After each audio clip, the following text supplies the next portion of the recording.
வணக்கம் நண்பர்களே. இன்று நம்ம வீடியோவில் கென்யாவின் மாசாய் மாரா தேசிய பூங்காவில் வாழ்ந்த ஒரு மாவீரன் பற்றி பேசப் போகிறோம். அவன் ஒரு சிங்கம், ஆனால் வெறும் சிங்கம் அல்ல, அவன் ஒரு லெஜெண்ட். அவன்தான் ஸ்கார்ஃபேஸ். 2007 பிறந்த ஸ்கார்ஃபேஸ் இளம் வயதிலேயே தனித்து விடப்பட்டான். பெரிய உருவம் இல்லை என்றாலும் அவனது வீரம்தான் அவனை அடையாளம் காட்டியது. தனியாளாக இல்லாமல் தனது 3 சகோதரர்களுடன் சேர்ந்து 4 மஸ்கடியர்ஸ் போன்ற கூட்டத்தை உருவாக்கினான். அவர்கள் 4வரும் சேர்ந்து மாசாய் மாராவின் காடுகளை ஆட்சி செய்தனர். 2012 நடந்த ஒரு கடுமையான சண்டையில் ஸ்கார்ஃபேஸின் வலது கண்ணில் ஒரு பெரிய காயம் ஏற்பட்டது. அந்த காயம்தான் அவனுக்கு ஸ்கார்ஃபேஸ் என்ற பெயரை பெற்றுத்தந்தது.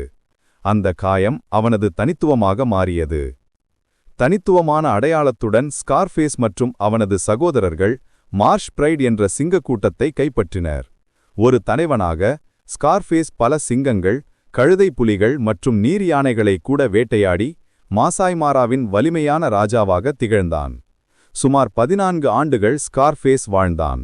முதுமையும் காயங்களும் அவனது சக்தியை குறைக்கவில்லை. 2021 இயற்கையான முறையில் அவன் இறந்தாவும் அவனது நினைவு இன்றும் மாசாய் மாரா காடுகளில் உயிருடன் இருக்கிறது.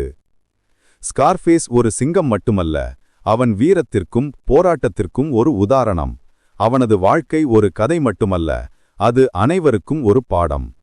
காட்டின் ராஜாவாக அவன் வாழ்ந்த வாழ்க்கை வனவிலங்கு ஆர்வலர்களுக்கும் புகைப்பட கலைஞர்களுக்கும் மறக்க முடியாத ஒரு லெஜெண்டாக இன்று வரை நினைவு கூறப்படுகிறது.